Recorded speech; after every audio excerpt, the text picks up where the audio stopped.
Right now we're going to explore different audio combinations for video. Currently I am wearing a lapel microphone that is plugged into one of the channels on the camera. The other channel is drawing from the microphone that is on board the camera. Usually you want the interviewer's questions, and in oral history it's important to have the interviewer's questions recorded. So the common combination is to have a lapel microphone on the interviewee and have the microphone on the camera open so that you're recording the interviewer. So let's hear Joanna ask me a question from the Rode shotgun microphone on board the camera. So Doug, when did you move to Kentucky?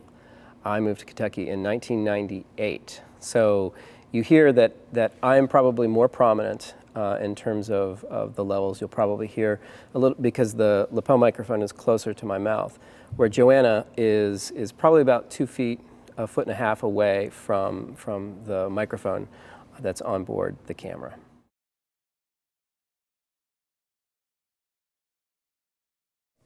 Okay, so this is the setting where we're just using a single microphone from the, it's a Rode shotgun microphone mounted on the camera, and it is directed right towards me.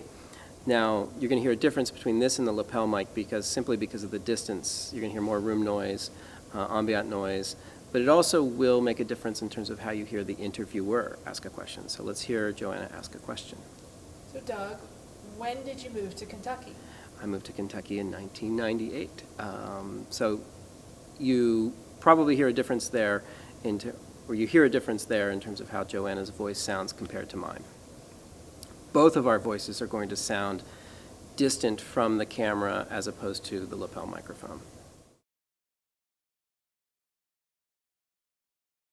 So right now we have the internal microphone enabled on Joanna's camera. And these are usually fairly low-end microphones. Usually they're stereo microphones. And what you're going to get is a significant increase in room noise as opposed to the lapel mic or the shotgun mic. The onboard microphone with cameras typically is your least attractive option, because you're going to just get an introduction of a lot of room noise.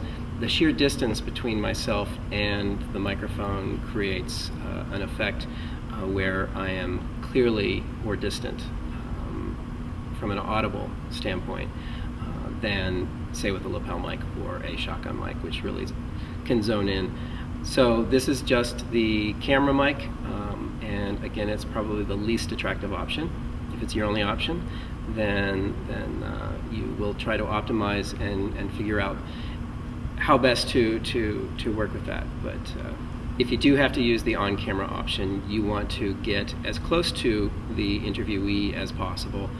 You also want to be cognizant of the fact that you, the interviewer, are going to be louder because you are simply closer to the recorder.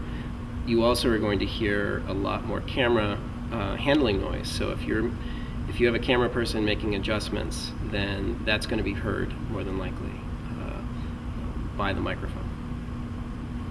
Okay. Like this.